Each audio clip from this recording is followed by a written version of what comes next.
ॐ नमो भगवते वासुदेवाय।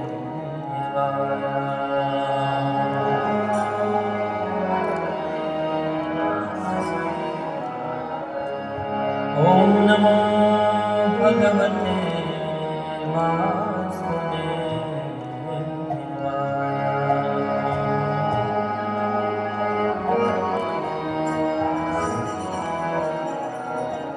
ॐ नमो भगवते वासुदेवाय।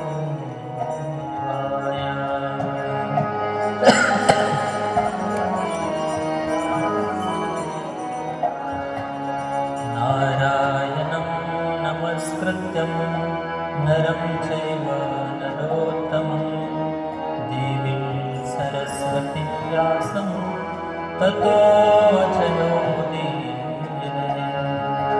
नष्टप्रायेषु अभद्रेषु नित्यं भागवत सेवया भगवती उत्तमश्लोके भक्तिर्भवति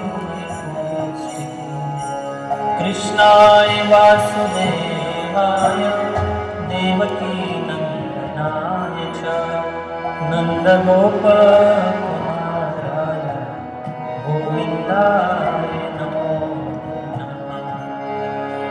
ॐ अज्ञानतिमिरन्धस्य ज्ञानाञ्जनशलाकया चक्षुरोन्मिलितं येन तस्मै श्रीगुरवे नमः।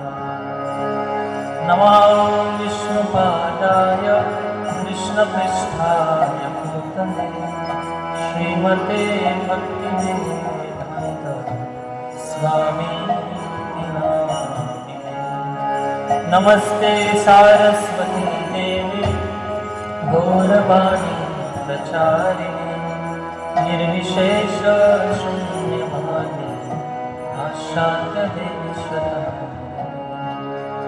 वाञ्छाकल्पतरुभ्यश्च कृपासिन्धुभ्येव च पतितानां पावनेभ्यो वैष्णवेभ्यो नमो नमः। जय श्री कृष्ण चैतन्य प्रभु नित्यानंद श्री अद्वैत गदाधर श्रीवासादि गौर भक्तवृंद। हरे कृष्णा कृष्णा कृष्णा हरे हरे हरे राम राम राम हरे हरे। हरे कृष्णा कृष्णा कृष्णा हरे हरे हरे राम राम राम हरे हरे। हरे कृष्णा कृष्णा कृष्णा हरे हरे हरे राम राम हरे हरे।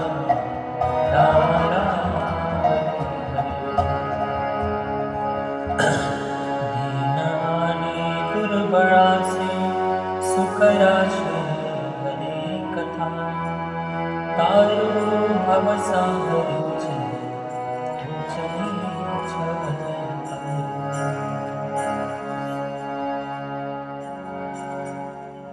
हरे कृष्णा।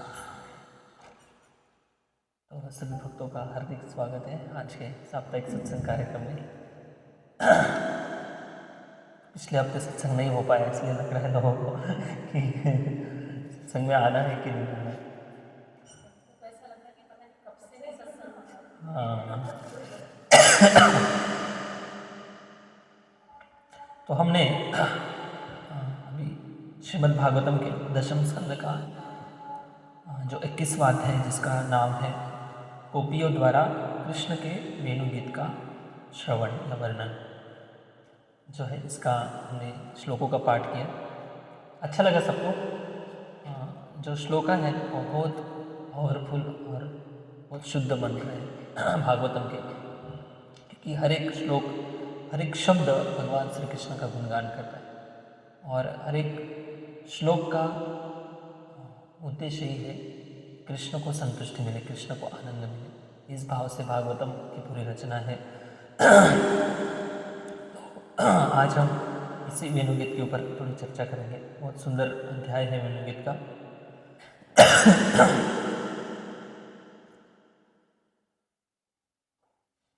इसमें से एक श्लोक पढ़ेंगे।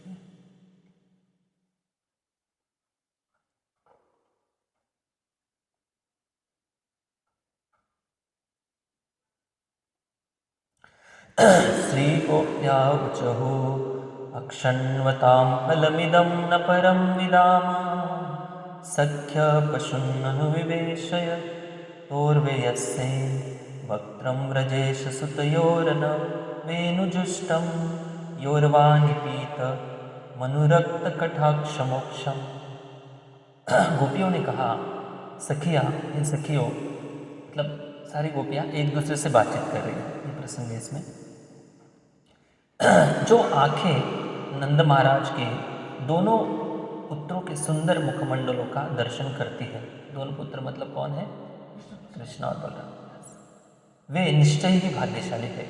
जो ही वे दोनों अपने मित्रों से घिर कर तथा गौओं को अपने आगे आगे करके जंगल में प्रवेश करते हैं, तो वे अपने मुख में अपनी वंशियाँ धारण करके वृंदावन वासियों पर प्यार भरी चितवन से देखते हैं। जो आंखों वाले हैं, उनके लिए हमारी समझ में देखने की इससे बड़ी अन्य कोई वस्तु नहीं है। तो ये गोपियों का भाव है। गोपियाँ बता रही, जिन आँखों से भगवान का दर्शन नहीं हो रहा है, वो आँखें ही क्या काम की। तो इसलिए तुकाराम महाराज जी का अभंग में लिखते हैं, पापाची वासना नको नको दाखो डोळा त्याहूने आंधळा भरावे। मतलब तुकाराम महाराज जी लिखते हैं कि भौतिक संसार की निष्प्राप प्रवृत्ति को देखने में क्या ही, भगवान का दर्शन अगर नहीं हो रहा है, उससे अच्छा मैं अंधा हुआ तो अच्छा होता। तो गोपियाँ भी कह रही हैं, जिन आँखों से कृष्ण बलराम जी का अगर दर्शन नहीं हो रहा है, और जो आंखें भगवान कृष्ण और बलराम जी का दर्शन कर रही है, ये सबसे बड़ी भाग्यशाली लोग हैं। तो गोपियों का ये मनोभाव है। शिल प्रभुपाद जी तात्पर्य में लिखते हैं, उपयुक्त शिल प्रभुपाद कृत चैतन्य चरितामृत आदि लीला 4.155 हाँ से यह उद्धरण लिया है। शिल विश्वनाथ चक्रवर्ती ठाकुर ने इसकी टीका पर इस प्रकार से कहा है, गोपियाँ यह कहना चाहती थी कि ये सखियों, यदि तुम इस संसार में पारिवारिक जीवन में बंधनों में ही जकड़ी रही तो तुम्हें देखने को और क्या क्या मिल सकेगा। सृष्टा ने हमें आंखें दी है, तो हम सबसे अद्भुत दर्शनीय वस्तु कृष्ण को देखें। अगर देखना है तो कृष्ण को देखना है। गोपियों को इस बात का भान था कि उनकी माताएं या अन्य ज्येष्ठ जन उनकी प्रेम पूर्ण बातें सुनकर अनुमति नहीं देंगे, इसलिए उन्होंने कहा, अक्षणवता फल। कृष्ण का दर्शन करना केवल हमारा ही नहीं अपितु सभी व्यक्तियों का लक्ष्य है। दूसरे शब्दों में गोपियों ने इंगित किया कि जब कृष्ण हर एक के लिए प्रेम के परम लक्ष्य है, तो फिर आध्यात्मिक हर्ष में वे क्यों उनसे प्रेम नहीं कर सकते। आचार्य के अनुसार एक अन्य गोपी ने यह तथा 8 से 19 तक के अन्य श्लोक कहे। मतलब अभी से आगे के जो श्लोक है 19 नंबर तक 20 श्लोक है इस अध्याय में। अभी एक गोपी दूसरे को कह रही है, तो ऐसा डिस्कशन उनके अंदर चल रहा है। तो प्रसंग इस प्रकार से है कि जब भगवान श्री कृष्ण गोचारण करने जाते थे, गाय चराने जाते थे, मैं इसलिए इस टॉपिक की चर्चा कर रहा हूँ क्योंकि ये कार्तिक का महीना चल रहा है, और कार्तिक का महीना भक्तों के लिए सबसे बड़ा भक्ति में प्रगति करने का एक बहुत बड़ा सुअवसर होता है। इस महीने में जो भी हम करते हैं, आध्यात्मिक जो भी क्रिया करते हैं, तुलसी को जल अर्पण करते हैं, भगवान को लैम्प ऑफरिंग करते हैं, भगवान को भोग लगाते हैं, माला करते हैं, तो उसका फल कितना मिलता है? हाँ, 1000 गुना, 1000 गुना मिलता है। तो 1000 गुना मिलता है, इससे भी ज़्यादा मिलता है, 1,00,000 सहस्राणी। 1,00,000 सहस्राणी मतलब 1,00,000 1,00,000 को 1000 से गुण, मतलब जितना भी आएगा उतना फल मिलता है। तो भक्त लोग जो भौतिक फल है इसको नहीं चाहते, बल्कि भगवान की प्राप्ति यही सबसे बड़ा फल है। भगवान की प्रसन्नता ये सबसे बड़ा फल है। इसलिए इस टॉपिक पर हम आज चर्चा कर रहे हैं कि वृंदावन का स्मरण ज़्यादा से ज़्यादा हो और ऐसी आदत बन जाए, ऐसा मन बन जाए कि वृंदावन के सिवा और बाकी सारे संसार फीका लगने लगे। और कहीं दूसरी यात्रा भी जाए ना तो वृंदावन की याद आनी चाहिए, भाई वृंदावन नहीं गए तो वैष्णव लोग कम से कम एक बार वृंदावन में जाते हैं साल में। अगर नहीं हो पा रहा है जाना कोई बात नहीं, लेकिन वृंदावन के मूड में जो जीता है वो ब्रजवासी है। वृंदावन की मूड में जीने का मतलब ये है कि श्रवणम कीर्तनम विष्णु स्मरणम, हर दिन कृष्ण की भक्ति में लगाए, हर समय हमारा मन और इंद्रिय भगवान की सेवा में लगे। इस मनोभाव से जो जीता है वो वृंदावन में निवास कर रहा है। भले शारीरिक रूप से हम वृंदावन में नहीं भी क्यों ना, कोई बात नहीं, लेकिन वृंदावन की मूड में अगर जीना है तो जितना श्रवण कीर्तन करेंगे, सबसे पहले बात यह है कि अगर भगवान की प्राप्ति करनी है, भगवान श्री कृष्ण की प्राप्ति करनी है, श्री कृष्ण कहाँ कौन से धाम में रहते हैं, कोई बता सकते? गोलोक वृंदावन में, मेरे गोलोक वृंदावन में रहते हैं। तो गोलोक वृंदावन में कृष्ण रहते हैं, कृष्ण की प्राप्ति करनी है तो गोलोक वृंदावन का जो शास्त्र है, गोलोक वृंदावन की जो शास्त्र है उनका सबसे ज़्यादा पठन करना चाहिए। समझ रहे ना आप? अगर इंजीनियरिंग करनी है, मेडिकल की किताब पर पढ़ के भी क्या मिलेगी क्या फ़ायदा है कुछ? तो वैसे ही गोलोक वृंदावन अगर जाना है तो गोलोक वृंदावन की ही किताबें पढ़नी पड़ेगी। और जिनके हृदय में गोलोक वृंदावन प्राप्ति की लालसा है, क्या समझ पा रहे हैं? जिनके हृदय में गोलोक वृंदावन प्राप्ति की लालसा है, ऐसे भक्तों के मुख से ही उस गोलोक का वर्णन सुनना है। प्रोफेशनल कथावाचकों से गोलोक का वर्णन सुनने की कोई मतलब ही नहीं, वो तो बस बिजनेस की दुकान है, उससे क्या मतलब है? भगवान के भक्तों से कथा सुनो, निश्चित रूप से कल्याण होगा। और वही अनुभव करेंगे जो यहाँ पर गोपियों का मूड है। गोपियाँ क्या सोच रही है? गोपियों का रात्र दिन ऐसा नहीं कि घर के काम धंधा नहीं करती थी गोपियाँ, सब कुछ जिम्मेदारी अच्छे से निभाती थी, लेकिन उनका स्मरण कैसा था? उत्थाय गोप्य पररात्र भोगे स्मृत्वा यशोदा सुतबालकेलिं गायन्ति प्रोच्चैर्दधिमन्थयन्तो गोविंद दामोदर माधवेति। गोपियाँ सुबह जब उठती थी, उत्थाय गोप्य पररात्र भोगे, नींद में से जब उठती थी, स्मृत्वा यशोदा, उठते ही साथ पांडुरंगा करो प्रथम नमन, हमारे साधु संत भी कहते हैं अगर जीवन में सबसे पहले प्रणाम किसको करना है? सुबह उठते ही। अगर स्वाभाविक स्मरण नहीं हो रहा है तो आदत डाल दो, एक ऐसा शेड्यूल बना लो कि सुबह उठते ही किसका स्मरण करना है? भगवान का स्मरण करना। पांडुरंगा करो प्रथम नमन, दूसरे चरण संतांची, फिर दूसरी बार संतों के चरणों को नमस्कार करना। ऐसी आदतें डालो तो सुबह उठते ही भगवान का स्मरण नॉन स्टॉप और स्वाभाविक रूप से होता था। उत्थाय गोप्य पररात्र भोगे स्मृत्वा यशोदा सुत बाल के, यशोदा का जो सुत है, यशोदा के जो पुत्र है भगवान श्री कृष्ण, उनकी जो बाल लीला है उनको नॉन स्टॉप और अविरत भाव से उनको स्मरण होता था।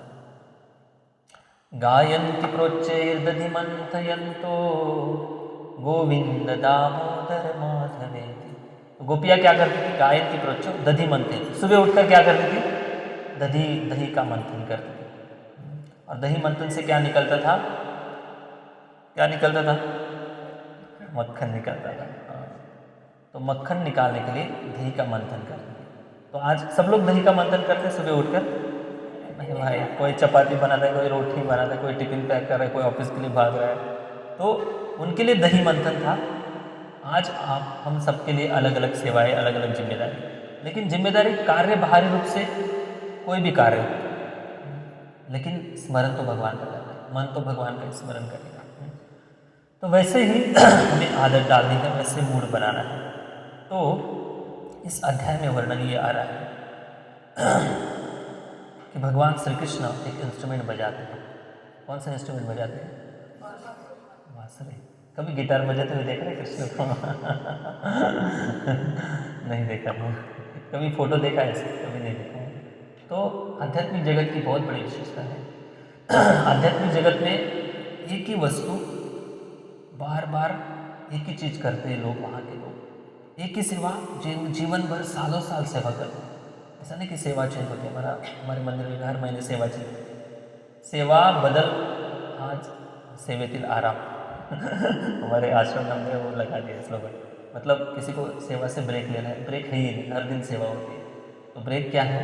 सेवा चेंज, यही ब्रेक है इस महीने में ये सेवा थी, सुबह की सेवा, अगले महीने शाम की सेवा रहेगी।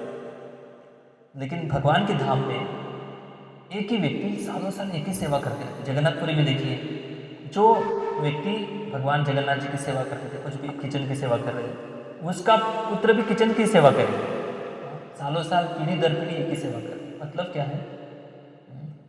भगवान कभी पीताम्बर पहनते, देखो हर दिन पीताम्बर पहनते, कभी भगवान के मन में ऐसे ख्याल आता है चलो थोड़ा जीन्स पहन लेते हैं कभी चेंज, कभी मन में विचार में आता। राधा रानी नील वसन परिधान, नीले कलर का वस्त्र अक्सर परिधान करते हैं। तो गोलोक वृंदावन धाम में भगवान मोरपंख लगाते हैं, एक ही मोरपंख लगाते हैं, इसलिए कि अलग अलग पंछियों का लगाते हैं। तो कहने का मतलब ये है कि भगवान के धाम में बोरिंग चीज नहीं है। आनंदा बुद्धि वर्धन होता है, आनंद का वर्धन होता है। हर प्रतिक्षण भगवान की सुंदरता प्रतिक्षण बढ़ती जाती है। अगर आप कृष्ण को अभी देख रहे हो और कुछ मिनट के बाद फिर से कृष्ण को देखेंगे तो कृष्ण पहले से और आकर्षक लगने लगते हैं। जो सेवा कर रहे हैं कल या 1 घंटे पहले जो सेवा कर रहे थे, अभी वो सेवा कर रहे हैं, उसमें आनंद जो है अलग ही प्रकार का आता है। तो ये है आध्यात्म, ये है भगवान का धाम। आनंदाम बुद्धिवर्धन, वहाँ पर वर्धन होते रहते हैं, आनंद का वर्धन। इसलिए आध्यात्मिक जगत में बोरिंग नाम की कोई चीज़ नहीं। और इस संसार में क्या है? आनंद जो है, पहली बात तो आनंद है नहीं, अगर है भी तो दिन पर दिन घटते जाता है। घटता है कि नहीं आनंद? जवानी में जब विवाह करते हैं एक दूसरे से, दिन पर दिन देखने का नज़रिया बदल जाता है, क्योंकि दिन पर दिन दोनों बूढ़े होते जाते हैं। हर एक वस्तु जब न्यू मार्केट से नई वस्तु लाते हैं तो वही वस्तु 1-2 साल के बाद पुरानी हो जाती है, फिर नई वस्तु लाते हैं। तो वैसे ही हर एक वस्तु में चेंज करने में यहाँ पर संसारी लोग सुख ढूंढ रहे हैं, क्योंकि आनंद है नहीं, सुख है नहीं वस्तुओं में, व्यक्तियों में। कितना भी ढूंढ लो, फाइनली भगवान की भक्ति में ही आनंद है। तो ये आध्यात्मिक जगत और भौतिक जगत में फर्क है। इसलिए भगवान हमेशा के लिए एक ही इंस्ट्रूमेंट बजाते हैं, वो है बांसुरी। तो ये जो बांसुरी है, भगवान जब बांसुरी बजाते हैं, वेणु बजाते हैं, यहाँ पर वेणु शब्द प्रयोग किया गया है। तो वेणु जब बजाते हैं भगवान श्री कृष्ण जब वृंदावन में हर रोज गाय चराने जाते थे। गाय चराने की जो तिथि है, जब भगवान ने गोचारण लीला प्रारंभ की थी, वो दिन है कार्तिक मास का शुक्ल पक्ष और अष्टमी के दिन भगवान ने गोचारण लीला प्रारंभ की। तो उस दिन से भगवान गोचारण करने लगे। तो गोचारण के लिए जब जाते थे तो पहले तो वृंदावन के घरों के अड़ोस बगल में भगवान खेलते कूदते थे, तो गोपियाँ हर दिन भगवान का दर्शन करते थे। लेकिन जब भगवान श्री कृष्ण वृंदावन के वनों में जाने लगे गाय चराने के लिए, तो गोपियों को बड़ा विरह होने लगा। गोपियाँ सोचती थी अभी कृष्ण हमारी आंखों से ओझल हो जाएंगे तो कैसे कृष्ण का हम दर्शन कर पाएंगे। तो इसके पीछे भगवान श्री कृष्ण जब वृंदावन के वनों में जब गोचारण करने के लिए जाते थे, तो उसका एक कारण भी अलग से था कि जब भगवान श्री कृष्ण ने जन्म लिया, जन्म की लीला की, वृंदावन में आए भगवान, तो ब्रज के जो निवासी, ब्रज के जो गोपियाँ हैं, गोपगण हैं, वात्सल्य भाव के, माधुर्य भाव के जितने भी भक्त हैं, उन सबको बड़ा सुख मिलता था, बड़ी खुशी होती थी उनको। लेकिन वृंदावन का जो वन है, वन में भी तो भक्त है। वृंदावन में हर एक पौधा, हर एक पंछी, हर एक प्राणी जो है वो भी आध्यात्मिक चेतना में जीता है, वो भी भगवान की बहुत बड़े शुद्ध भक्त है। और वहाँ की जो पृथ्वी माता है, वृंदावन की जो पृथ्वी है, इस पृथ्वी का वर्णन गोपाल चंपू नाम का ग्रंथ है, जीव गोस्वामी लिखते हैं। ये जो पूरी पृथ्वी है, इस पृथ्वी का जो ललाट है, ललाट मतलब क्या होता है? माथा, इस माथे पर तिलक लगाते हैं ना। तो वृंदावन की जो भूमि है, अक्सर वृंदावन का जो महल था उसको छोड़कर जो दूसरी भूमि है, वो भूमि भगवान का इंतजार कर रही थी कई दिनों से, और सोच रही थी कि मेरे जो स्वामी हैं, मेरे जो पृथ्वी के जो पति है, पृथ्वी पर जितने भी चर अचर जीव जिनका पालन पोषण भगवान करते हैं, वो कब वृंदावन के जंगलों में आएंगे और कब मेरे माथे पर उनके चरण हम अंकित होंगे। मतलब क्या है कि पृथ्वी माता सोच रही थी, वृंदावन की पृथ्वी माता, कि मेरे माथे पर कब भगवान के चरणों के चिन्ह अंकित होंगे। भगवान के चरण के तलवे पर चिन्ह है, सबको पता है। हाँ, आपने देखा होगा दर्शन करते समय मंदिर में। तो 19 चिन्ह है भगवान के चरण पर। भागवतम में बहुत सुंदर श्लोक है। उन चिन्हों का जो व्यक्ति ध्यान करता है, संचित यत्ते भगवत चरणारविंदम वज्र अंकुश सरोह लांछनाट्यम उत्तुंग रक्त विलसन नख चक्रवाल ज्योत्स्ना विराम तमहम हृदय अंधकार। सोते समय याद प्रयास करो कि भगवान के चरणों के ऊपर जो जो चिन्ह है, उन चिन्हों को जो व्यक्ति चिंतन करता है, मनन करता है, स्मरण करता है, उसके हृदय का धीरे धीरे धीरे धीरे जो अंधकार है, अज्ञान का अंधकार है विशेषता, वो नष्ट होने लगता है। तो भगवान के चरण कैसे है?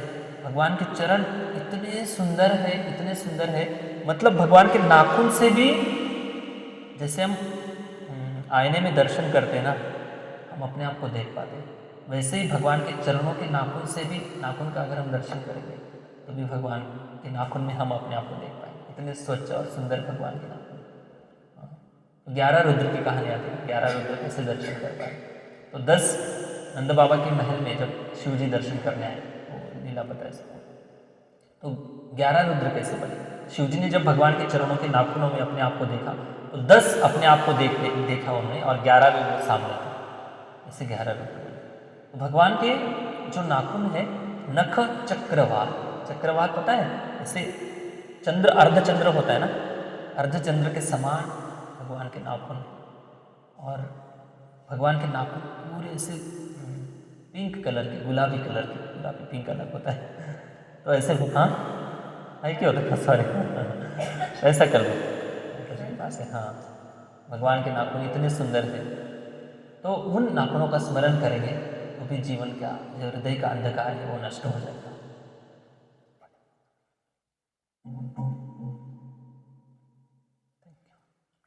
हरे कृष्ण महामंत्र बोलो सब लोग।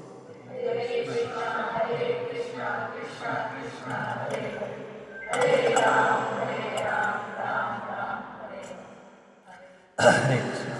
तो भगवान श्री कृष्ण अभी जंगल में जा रहे हैं गाय चराने के लिए, और साथ में कौन था, कौन थे भगवान के साथ? बलराम जी थे और उनके मित्र भी थे, और आगे गैया जा रही है, उनके साथ कृष्ण और बलराम जा रहे हैं।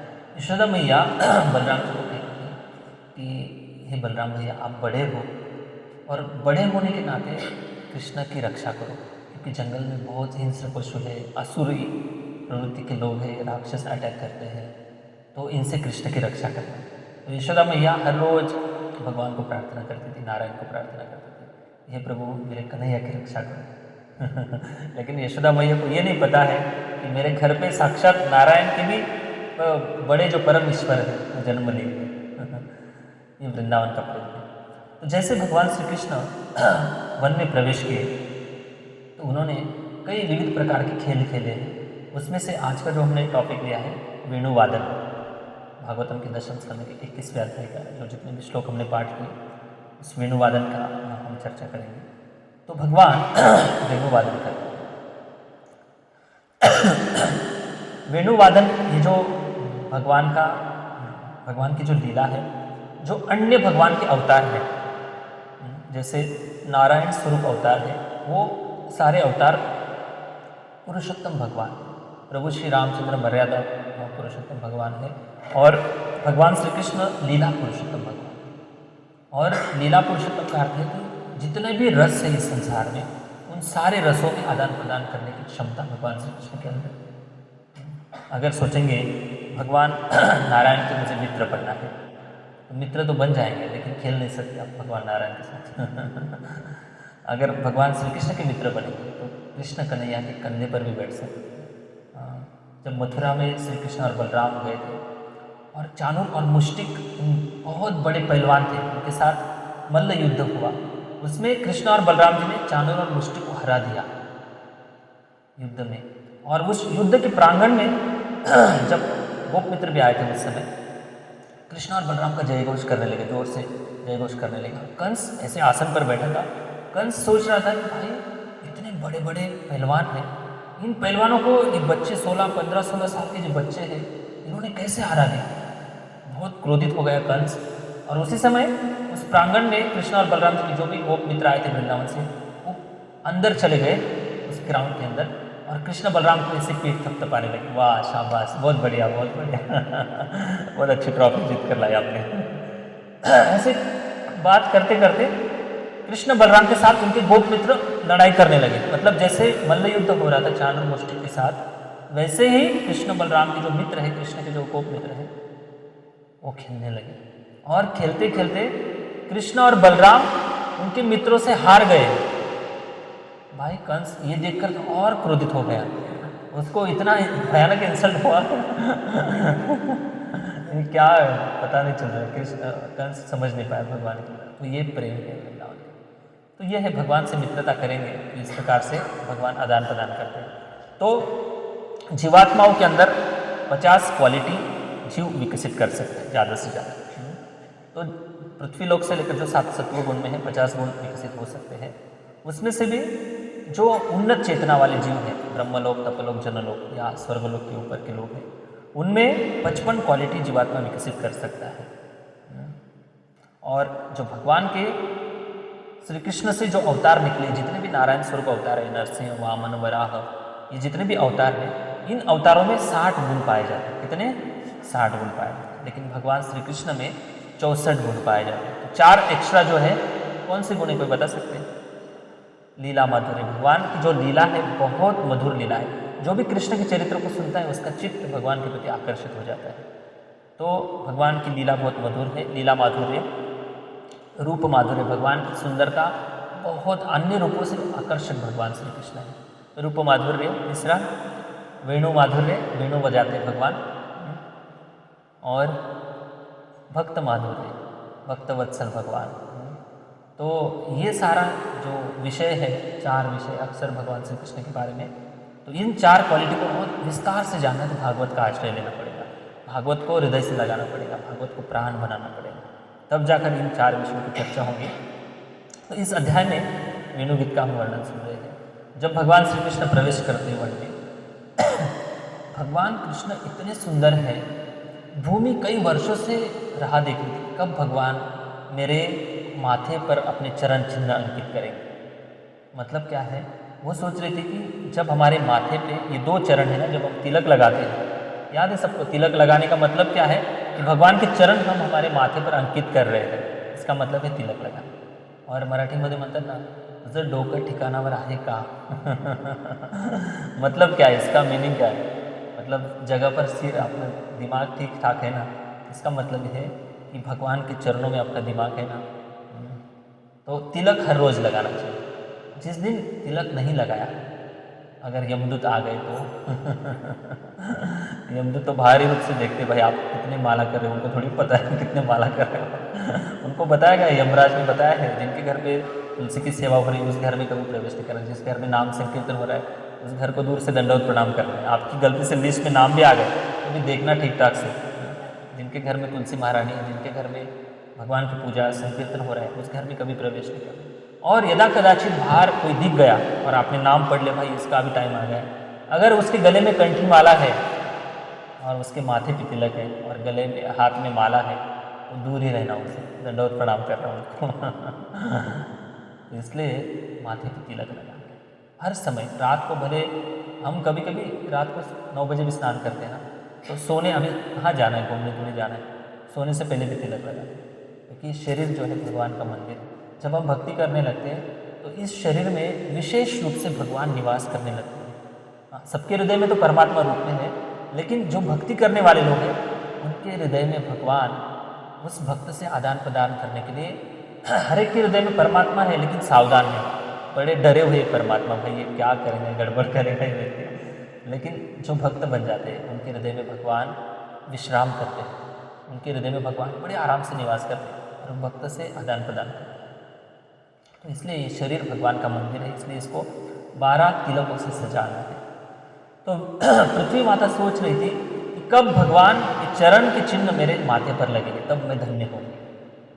इसका वर्णन जीव गोस्वामी करते हैं गोपाल चंद्र में। और जो पशु पक्षी जो है, वृक्ष जो है, कई वर्षों से राह देख रहे थे कि भगवान कब आएंगे और कब हम भगवान का दर्शन करें। क्योंकि भगवान ने तो वृंदावन में जन्म ले लिया है, लेकिन ब्रजवासियों को ही सुख मिल रहा है, हमें कब भगवान का दर्शन मिलेगा। तो इस मनोभाव को भगवान ध्यान में रखते हुए भगवान गोचारण करने के लिए जाते, और भगवान गोचारण करने जाते तो जाते समय चप्पल कभी पहने नहीं भगवान वृंदावन, बिना चप्पल के गोचारण करते थे। तो जब ये मनोभाव गैयों ने सुना, गाय ने सुना, वृंदावन की गाय, देखो मनुष्य को इतना सेंस नहीं, इतना उनका संवेदनशीलता वृंदावन की गायों की है। तो गायों को कैसे पता चल गया कि आज कृष्ण बलराम चप्पल नहीं पहनने वाले हैं। जब कार्तिक शुक्ल अष्टमी के दिन गोचारण शुरू किया भगवान ने, गोचारण लीला, तो उस समय गैयों को पता चल गया कि भाई भगवान श्री कृष्ण अभी चप्पल नहीं पहनने वाले। हमारे लिए वन में उनको कितनी तकलीफ होंगी, उनके चरण तो कितने कोमल हैं। गोपियाँ बताती कि उनके चरण कमल इतने कोमल हैं, इतने कोमल हैं। हमारा शरीर ही क्या क्या मतलब है इस शरीर, भगवान के चरणों के नीचे हम सोना चाहते हैं, उनकी भाव विभोर अवस्था है। तो भगवान की इस बिना चप्पल के गोचारण करने का जो निर्णय था, जब गौ माताओं को पता चला, गैयों ने भी ठान लिया कि हम भी कृष्ण बलराम पीछे रहेंगे और हम आगे चलेंगे। और बहुत सुंदर श्लोक है, गोखर और सिंग से, गोखर मतलब जो खुर होती गैया की, पता है ना, खुर पैर जो होते हैं वो बड़े कठिन स्ट्रांग होते हैं, और गाय जो होती आगे चलती थी और सिंग से पूरी भूमि ऐसे खोदती हुई जाती थी और पैर से मिट्टी को ऐसे कुचलती हुई जाती थी, और भगवान श्री कृष्ण बलराम पीछे से आते थे, मतलब उनके लिए पूरा अच्छा सा रास्ता बना देती थी गाय।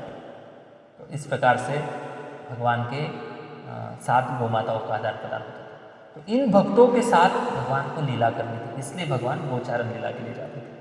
तो जैसे भगवान वन में प्रवेश किए, उस दिन की बात है जिस दिन गोपियों ने भगवान की वेणुवादन श्रवण करके उन्होंने बाकी भक्तों का गुणगान किया था।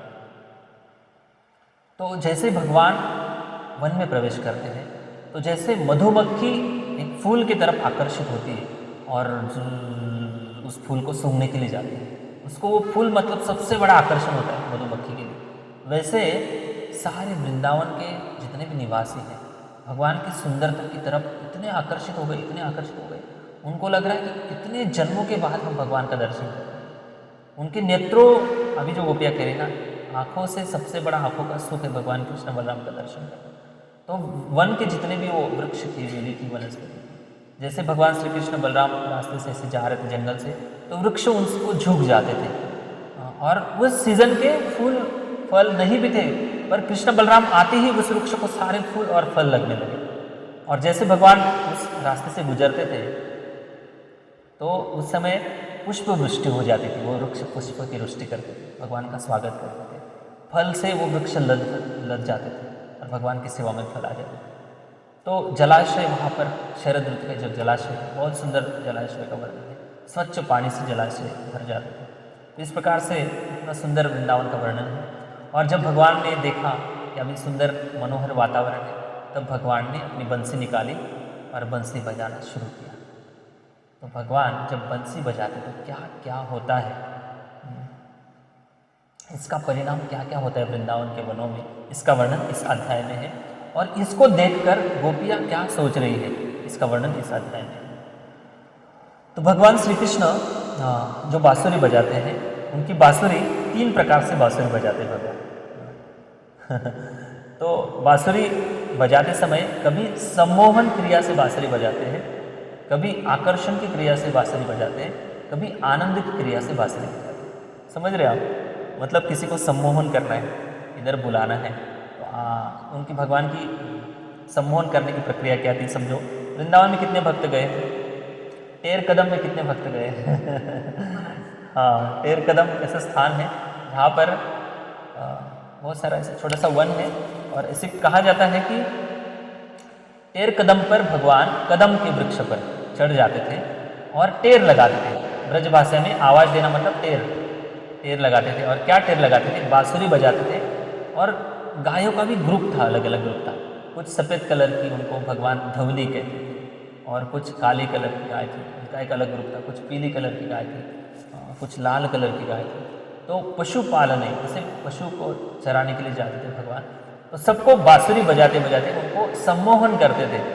जब वो ध्वनि निकालते थे तो गैयों को पता चल जाता था कि कृष्ण हमें बुला रहे हैं। तो सारी गाय भागते हुए कृष्ण के पास आती थी और कृष्ण को चाटने लगती थी, कृष्ण को सुंदरता निहारने लगती थी। वैसे ही सबको बुलाते थे। और कभी कभी किसी को सम्मोहन करना है, गोपियों को सम्मोहन करना है, कितने किलोमीटर भगवान अंदर है, रासलीला के वन में है, लेकिन गोपियों को उस ध्वनि से आकर्षण हो गया और गोपियों के पतियों को आकर्षण नहीं हुआ। कैसा नेटवर्क होगा पता नहीं भगवान जो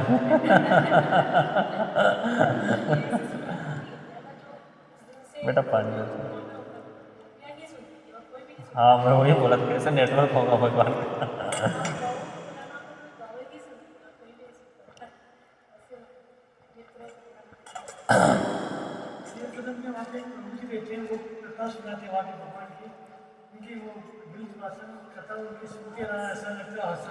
हाँ बहुत हंसाते हो बस।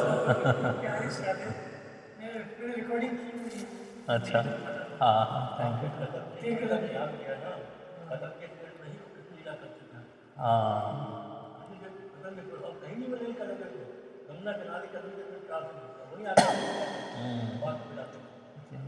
Thank you. तो ऐसे भगवान बांसुरी बजाते हुए सारे ब्रजवासी को आनंद देते थे, सुख देते थे, या अपने प्रति आकर्षक अगर किसको करना है तो वैसे बांसुरी की धुन निकालते थे। और इसका जो परिणाम है, धीरे धीरे गोपियों ने देखा कि भाई अभी कृष्ण बलराम वन में चले गए और बांसुरी बजा रहे थे। तो बांसुरी बजाते समय वो सोचने लगी कि भगवान का जितना भी मतलब सुंदरता है, सबसे ज़्यादा सुंदरता भगवान के लिप्स में है, भगवान के ओठों में। तो गोपियाँ सोचने लगी कि भगवान इतने सुंदर दिखते हैं, वो जो लिप्स का भगवान के जो ओठ है, ओठों से आदान प्रदान करने का अधिकार हमारा है, क्योंकि हम माधुर्य भाव से भगवान से प्रेम करते हैं। लेकिन ये बांस से बनी हुई जो बांसुरी है, जो बंसी है, ये कितनी भाग्यशाली है। हाँ, हम अगर भगवान से मिलना चाहें और भगवान के ओठों से हमारा अगर आदान प्रदान करना है तो इस पूरे समाज से एकांत में जाना पड़ेगा हमको, तब जाकर हम भगवान से इस प्रकार से आदान प्रदान करते हैं। लेकिन ये बांसुरी जो है, ये पूरे दुनिया के सामने भगवान उसको ओठ पर ले लेते थे। कितना बड़ा भाग्य है इस बांसुरी का। ये गोपियाँ मन में सोच रही कितनी बड़ी भाग्यशाली है बांसुरी का जो वंश है। तब उन्होंने स्मरण किया, आचार्यगण बताते हैं कि ये जो बांसुरी है कहाँ से उत्पन्न हुई। बांसुरी उत्पन्न हुई यमुना के किनारे जो बांस के वृक्ष है, उस बांस के वृक्षों से एक बाम्बू से बांसुरी बनाई जाती है और उसको भगवान धारण करते हैं। तो यमुना मैया से और एक कमल के फूल भी निकलते हैं, यमुना के जल से कमल खिलते हैं। कमल भी भगवान की सेवा में लगते हैं और बांसुरी भी भगवान की सेवा में लगती है। तो यमुना मैया अपने आप को बहुत धन्य मानती है और सोचती है कि मैं कितनी भाग्यशाली हूँ कि मेरे जो दोनों पुत्र हैं भगवान की सेवा में लगे हैं। कमल भी भगवान की सेवा में जा रहे हैं और बांसुरी भी भगवान की सेवा में जा रहे हैं, इसलिए अपने आप को बहुत भाग्यशाली मानती है यमुना मैया। तो भाग्यशाली सच में मानना चाहिए। अगर कोई हमारे वंश में भक्ति करने का प्रयास कर रहा है, भक्ति में जुट रहा है, तो सच में भाग्यशाली मानना चाहिए। भाग्यशाली इतना भाग्य है भाई, जन्म जन्मांतर के जो बंधन में पड़े हुए पूरे हमारी वंश परंपरा है, उन सबका कल्याण होने वाला है, उन सबको भक्ति का मार्ग मिलने वाला है। अगर कोई एक भी वैष्णव कुल में बन जाता है, पूरे कुल में एक भी भगवान का शुद्ध भक्त बन जाता है, तो कई पीढ़ियों का कल्याण कर देता है वो एक। लेकिन आजकल कलयुग इतना भयानक है, कोई भगवान की भक्ति करता है तो उनको भक्ति नहीं करने देते। हस्बैंड भक्ति करता है तो वाइफ को बेचारा डर के भक्ति करता है। अगर वाइफ भक्ति करे माता जी, तो प्रभु को भक्ति करना पसंद नहीं। ये सारी विषमता इस भौतिक संसार में। अगर बच्चे भक्ति कर रहे हैं, भगवान के सत्संग में जुड़ रहे हैं, तो माता पिता को टेंशन बढ़ने लगता है, भाई ये ब्रह्मचर्य न बन जाए।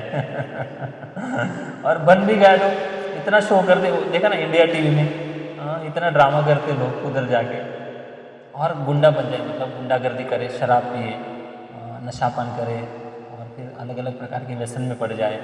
तो क्या दुनिया को दिखाते हम जाए थे, इंडिया टीवी में जाते हैं, वो सब नहीं जाते, तो चुप चुपा कर रखते, भाई नहीं रहने दो, हमारे बच्चों का इज्जत नहीं बाहर नहीं निकालना। शराब पीता है तो पीने दो, कोई बात नहीं, सुधर जाएगा। तो ऐसी मनोधारणा ही कलयुग की लीला है, जो दुनिया है। तो ये कह रहा था कि यमुना मैया अपने आप को बहुत भाग्यशाली मान रही कि मेरे दोनों पुत्र भगवान की सेवा में लगे। और जब वेणुवादन की भगवान ने, और वेणुवादन करने के बाद भगवान अलग अलग राग में वेणुवादन करते हैं। तो इतने सुंदर भगवान वेणु का वादन करते हैं। तो इस वेणुवादन का जो इफेक्ट है, जो प्रभाव है, ये प्रभाव किन किन लोगों पर कैसे कैसे प्रभाव हुआ, इसका वर्णन भागवतम में किया गया है। थोड़ा ध्यान से सुनना। और उसके बाद एक बहुत इम्पोर्टेंट इस वेणुवादन की कथा से बहुत सिद्धांत रूप से आपको एक सार रूप में दूंगा कुछ इम्पोर्टेंट चीज़ें। तो जब भगवान ने वेणुवादन किया तो मोरों ने जब सुना, वृंदावन के जो मोर है, हरे कृष्णा कृष्णा कृष्णा हरे हरे, हरे राम राम राम। तो मोर जब वेणुवादन को सुन रहे थे, भगवान की बांसुरी की ध्वनि को जब सुना मोरों ने, तो इतने जोर जोर से नाचने लगे, इतने आनंदित होने लगे, इतने खुश हुए मोर, इतने खुश हुए कि उनका जो मोरों के जो पंख है अपने आप झड़ने लगे, अपने आप वर्षा होने लगी, और इतने आकाश में उछलते थे, नीचे गिरते थे, उछलते थे, गिरते थे, इससे जोर जोर से नृत्य करने लगे मोर। और भगवान की बांसुरी की ध्वनि इतनी दिव्य थी कि वो अपने आप को कंट्रोल नहीं कर पाए, अपने आप को रोक नहीं पाए, इतने जोर जोर से नाचने लगे। तो ये मोरों की दशा थी। तो इसलिए भगवान मोर पंख धारण करते हैं मस्तक पर। उनकी एक अलग लीला है मोर पंख की धारण करते हैं, इसकी कभी चर्चा करेंगे। जब हिरण ने सुना, हिरण पता है, हिरणों ने जब सुना, तो हिरण जो थी भगवान की तरफ इतनी आकर्षित हो गई। सबसे चंचल और डरावना जो प्राणी है जंगल में हिरण, क्योंकि उनको कब ऐसा लगता है कि कब मेरे ऊपर आक्रमण कर देगा, सिंह बाघ जो भी है, तो इतने डरे होते हैं। लेकिन जब भगवान की बांसुरी की ध्वनि सुनी हिरण ने, तो जैसे कोई निर्जीव वस्तु होती है, जैसे स्तब्ध पड़ी हुई है, वैसे एक ही जगह पर पूरी स्थिर हो गई और ध्यान से सुनने लगी और भगवान की सुंदरता को निहारने लगी। इतने ध्यान से सुनने लगी और उनकी आंखों से आंसू आने लगे। वो ध्वनि सुनकर उनकी आंखों से आंसू आने लगे और ध्यानपूर्वक कथा भगवान की जो मुरली की जो ध्वनि है सुनने लगी, और सुनने में पूरी मग्न हो गई हिरण। और उसके बाद देवता, आकाश में देवताओं ने देखा कि भगवान सुंदर बांसुरी वादन कर रहे हैं, वेणुवादन कर रहे हैं। तो देवता और देवियाँ वृंदावन के आकाश में आ गए। आने के बाद भगवान श्री कृष्ण का दर्शन करने लगे और इतने जोर जोर से नाचने लगी। पृथ्वी पर आकर देवताओं के, देवलोक की जो देवियाँ हैं, अप्सरा है, खूब सुंदर उन्होंने नृत्य किया और एक मतलब नॉन स्टॉप भगवान की सुंदरता को निहार रही थी। और जब देवताओं ने देखा कि मेरी जो पत्नी, मतलब देवता अपनी पत्नी को देखकर सोच रहे हैं कि ये भगवान श्री कृष्ण को देख रही थी, तो उनको देखकर भी बहुत आनंद लगा कि कितना मेरा भाग्य है कि मेरी पत्नी भगवान का दर्शन कर। तो ये आध्यात्मिक जगत में ही हो सकता है, समझ रहे हैं आप। मतलब समझो अभी भगवान का दर्शन करने गए, तो अगर मैं भगवान पर प्रेम करता हूँ, तो बाकी 1000 लोग अगर मंदिर में आए हैं, वो भी भगवान को देख रहे हैं, तो मुझे ईर्ष्या बिल्कुल नहीं होगी। जैसे अभी अनुभव किया आपने, हाँ, बिल्कुल ईर्ष्या नहीं होगी। तो ये अध्यात्म है। लेकिन भौतिक जगत में अगर देखेंगे ना, कोई पति अगर साथ में है, पत्नी किसी पर पुरुष के साथ बात कर रही है या देख रही है, तो सबसे बड़ा दुख उसको शुरू हो जाता है। बहुत पॉजिटिव होने लगते लोग, है ना। ऐसी भौतिक जगत में ऐसा, क्योंकि भौतिक जगत ऐसा है, मटेरियल वर्ल्ड है और इंद्रिय तृप्ति सबसे बड़ा मेन सेंटर पॉइंट है। उसी को अगर टच किया जाता है तो सबसे बड़ा दुख होता है लोगों को। तो ये आध्यात्मिक जगत है। भगवान को इतने हजारों भी लोग देखेंगे तो भी बाकी भक्तों को आनंद ही होता है, सुख लगता है। तो ये आध्यात्मिक जगत है। मतलब भगवान सबके स्वामी है, सबके प्रियकर है और भगवान सबसे प्रेम भी करते हैं। तो ये देवताओं की मनोदशा थी। जब गायों ने भगवान के वेणुवादन सुना, जैसे गाय ने भगवान की वेणुवादन सुना, जहाँ पर जो गाय थी उसने भगवान की दिशा की ओर अपना मुंह टर्न कर लिया, और जो कान है, भगवान की ध्वनि जहाँ से आ रही थी वो ध्वनि की दिशा में अपने कानों को गायों ने एडजस्ट कर लिया, मतलब ऐसे कान मोड़ लिया। हाँ, कानों को मोड़ लिया। कभी देखा है गाय को इस प्रकार से? हाँ, गाय ऐसे कान को मोड़ लेती है। जब ध्वनि सुना, एकाग्र चित्त होकर गाय भगवान की ध्वनि को सुन रही थी और दर्शन कर रही थी। साथ साथ आंखों से आंसू भी निकल रहे थे। और गायों के ध्वनि सुनकर भगवान के प्रति उनका इतना वत्सलता का भाव जागृत हुआ कि उनके स्तनों से दूध बहने लगा। गायों के स्तनों से दूध बहने लगा। तो ये गायों का इफेक्ट है। तो गाय सिखाती है हमें कि हमारे जो कान है ये यज्ञ कुंड के समान है। यज्ञ कुंड में जैसे आहुतियाँ देते हैं वैसे हमारे कान हैं। इस कानों में हरि कथा और हरि नाम की आहुति देनी चाहिए। और कैसा श्रवण करना चाहिए? उग्र श्रवा। उग्र श्रवा मतलब श्रवण करने के लिए हम लालायित होना चाहिए। वाणी गुणानुकथने श्रवणो कथाया, ये जो कान के जो होल है ना, ये कृष्ण कथा श्रवण करने के लिए खोल दिए हैं। नहीं तो फिर सुखदेव गोस्वामी कहते भागवतम में, इन कानों से अगर हम हरि की कथा श्रवण नहीं कर रहे हैं तो इस सर्प के बिल के समान है। सर्प के बिल के समान। जिन आंखों से हम भगवान का दर्शन नहीं कर रहे हैं वो आंखें मोरपंख के ऊपर आंखों का चित्र होता है, उस आंखों के समान है। जो जिह्वा भगवान की गुणगान नहीं करती, थोड़ा एको कम कर दो, जिह्वा भगवान का, जो मुंह भगवान का गुणगान नहीं करता है वो मेंढक के डराव करने के समान है। तो क्या मतलब है इस शरीर को प्राप्त करके अगर भगवान की सेवा में नहीं लग रहा है तो। इसलिए नलकुबेर मणिग्रु भगवान से प्रार्थना करते हैं कि प्रभु अगर हमें देना ही है, हमें तो सब कुछ दिया था आपने। जो स्वर्ग के जो सबसे बड़े धनी है कुबेर, उनके पुत्र के रूप में आपकी कृपा से हमें जन्म प्राप्त हुआ, लेकिन उस पुण्य को प्राप्त करके क्या मतलब जहाँ पर हम इंद्रतुक्ति में लगे थे। तो अभी हमें उस स्वर्गीय देवता नहीं बनना है, हमें क्या बनाओ?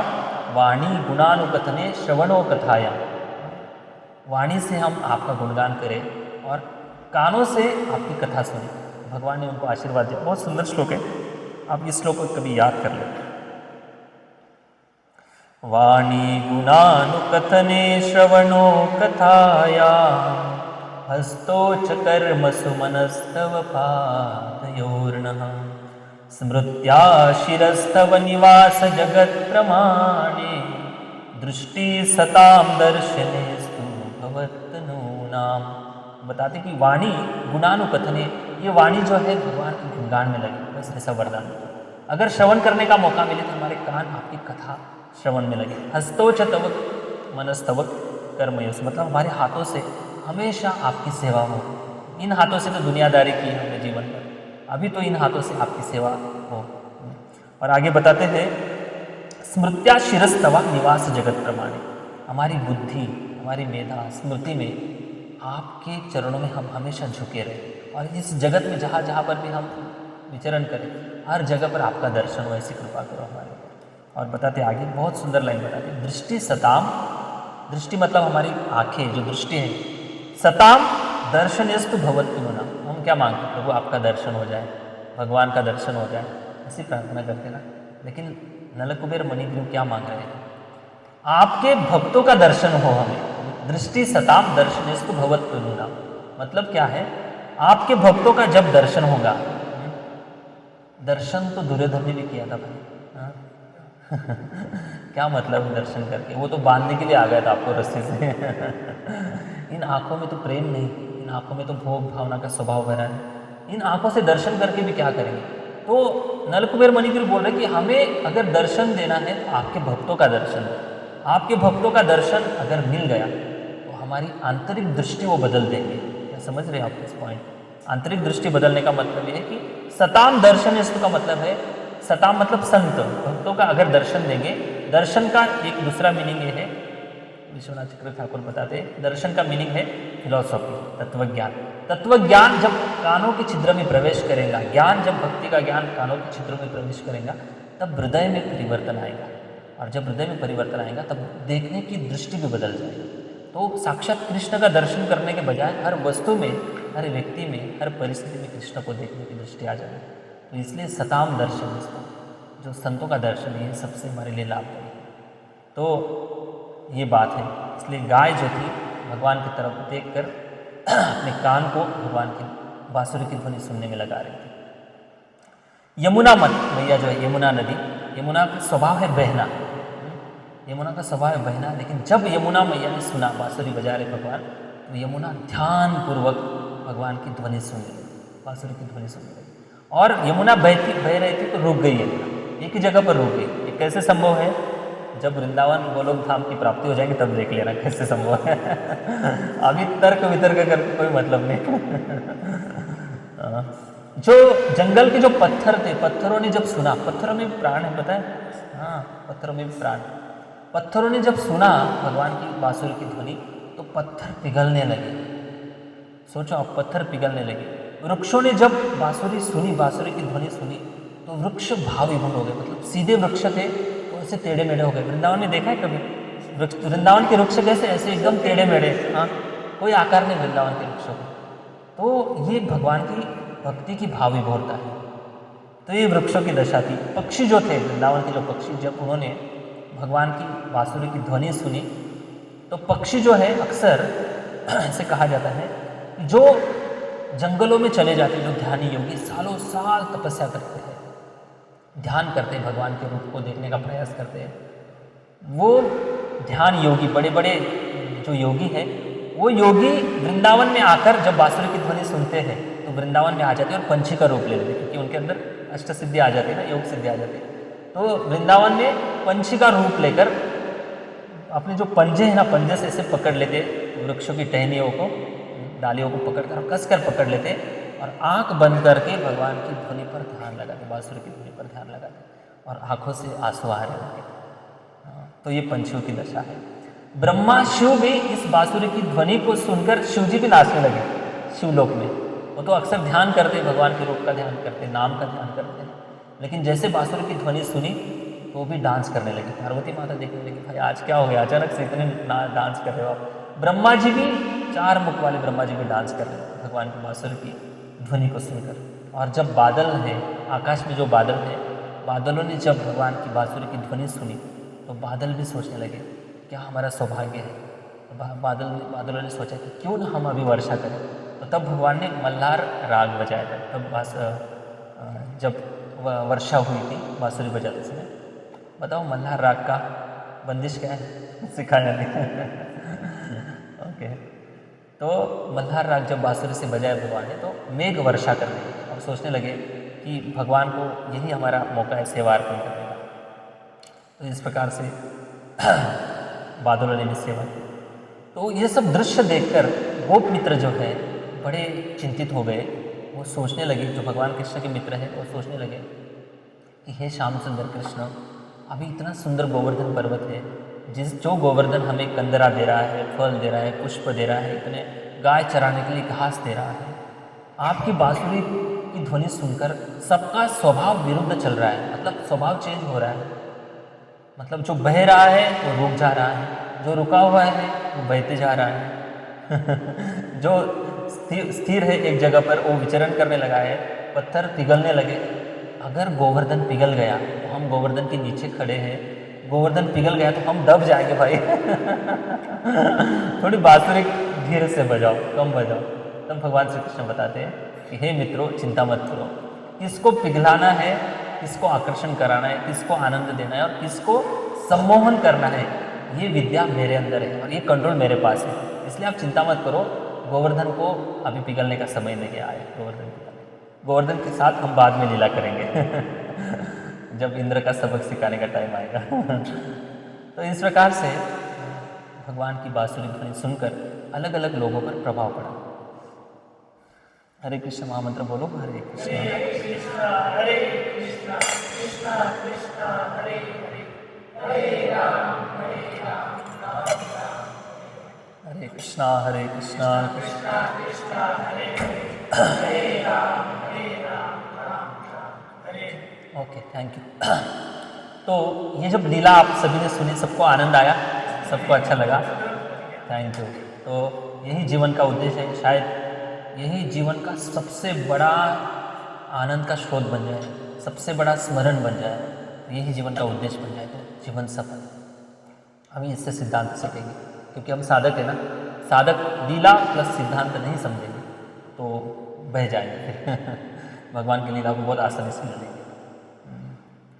इसके पीछे सिद्धांत ये है कि भगवान ने जब बांसुरी बजाई, कई लोगों के ऊपर अलग अलग प्रभाव पड़ा। मतलब प्रभाव ये पड़ा कि भगवान की बांसुरी की ध्वनि सुनकर जो बह रहा था वो रुक गया, जैसे यमुना आदि सब बह रहे थे।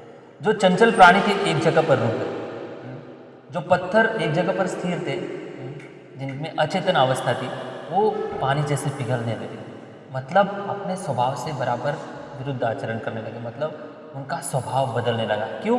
बांसुरी की ध्वनि सुनकर। तो वैसे ही हम इस भौतिक संसार में हैं और भौतिक संसार में सबका स्वभाव है पाशवी स्वभाव। पाशवी स्वभाव मतलब इंद्रिय तृप्ति सबसे प्यारी लगती है हमको, सेंस ग्रेटिफिकेशन करना सबसे अच्छा लगता है, एंजॉय करना सबसे अच्छा लगता है। भगवान के लिए त्याग करना, तपस्या करना, ये सब बिल्कुल अच्छा नहीं लगता। इसमें अध्यात्म में कोई रुचि नहीं बद्ध जीवों की, इस कलयुग में। और ये स्वभाव हमारा कई जन्मों का बन गया है, एक जन्म का नहीं है। कई जन्मों से हम ट्रेनिंग ले रहे हैं कि कैसे ज़्यादा से ज़्यादा बद्ध जीव बने, कैसे ज़्यादा से ज़्यादा बद्ध बने, संसार में घूमे, संसार में पशु बने, कुत्ता बने, बिल्ली बने, फिर मनुष्य बने, फिर से कुत्ता बने, बिल्ली बने। इसे 84 लाख योनि में घूमते घूमते हमारा जो स्वभाव है पूरी तरह से भक्ति के विरुद्ध बन गया है। तो ये स्वभाव हमारा माया के चंगुल में आने के बाद बदला है। लेकिन अगर हमारे स्वभाव को बदलना है तो भगवान की बांसुरी सुननी पड़ेगी। सबको सुनना है बांसुरी? अरे बोल सबको सुनना है। और बांसुरी की ध्वनि क्या है ये भी ध्यान से सुनो। क्या हमारे ऊपर भगवान की कृपा है और क्या हमें भगवान, जो ब्रजवासियों को भगवान बांसुरी बजाकर ध्वनि सुनाकर उनका स्वभाव बदल रहे हैं, वैसे ही भगवान हमें भी बांसुरी सुनाकर हमारा स्वभाव बदलने के लिए आए हैं इस संसार में। कैसे बांसुरी सुनाते भगवान? देखिए, श्रीमद् भागवतम से जाएंगे, भगवद गीता से जाएंगे। श्रीमद् भागवतम में 2-3 जगह से रेफरेंस लेंगे। Shrimad Bhagavatam first canto, first chapter, पहला श्लोक बताइए। जन्मादियस्य यत अन्वयादितरतश्च स्वार्थिष्व अभिज्ञस्वराट तेने ब्रह्म हृदय आदि कवये मुह्यन्ति यत सूरयः तेजो वारी मृदाम यथा विनिमयो यत्र त्रिसर्गो मृषाम धाम्ना स्वेन सदा निरस्तकुहकम सत्यम परम धीमहि। ये जो भागवतम का पहला श्लोक है, इस पहले श्लोक में वर्णन आता है तेने ब्रह्म हृदय आदि कवये मुह्यन्ति यत सूरयः। भगवान श्री कृष्ण ने सबसे पहला ज्ञान, भगवत वाणी से निकला हुआ जो ज्ञान है, वो सबसे पहला ज्ञान इस संसार में अगर किसी को दिया है तो वो ब्रह्मा जी को दिया है। और कैसे दिया था भगवान ने ये ज्ञान? अपनी बांसुरी की ध्वनि के माध्यम से। ब्रह्मा जी को कितने कान है बताइए सिया? हाँ, वेरी गुड, 8 कान है। तो 8 कानों में भगवान ने बांसुरी बजाकर ब्रह्मा जी को ज्ञान दिया था। तो इसको कहते हैं ब्रह्म, तेने ब्रह्म हृदय आदि कवये मुह्यन्ति यत सूरयः। ये पहला ज्ञान भगवान श्री कृष्ण ने बांसुरी बजा कर ब्रह्मा जी को दिया था। दूसरा ज्ञान दिया था भगवान श्री कृष्ण ने उद्धव जी को ज्ञान दिया था जब भगवान गोलोक जाने वाले थे। उसके पहले श्रीमद् भागवतम में देखेंगे 11वें स्कंद में, जैसे अर्जुन को ज्ञान दिया था कुरुक्षेत्र की युद्ध भूमि पर, गीता का ज्ञान, तीसरा ज्ञान है। उसके बाद जब भगवान श्री कृष्ण ने उद्धव को ज्ञान दिया था, उसको उद्धव गीता के नाम से भागवतम में वर्णन है। तो दूसरा ज्ञान दिया उद्धव जी को, जो भी बांसुरी के समान ज्ञान था, और तीसरा ज्ञान दिया अर्जुन को, वो भी बांसुरी के समान था। मतलब जैसे बांसुरी की धुन सुनकर स्वभाव बदलता है, वैसे ही ये जो ज्ञान है भगवान ने दिया हुआ ज्ञान है, साक्षात भगवत उत्तम, मतलब भगवान ने बोला हुआ ज्ञान है।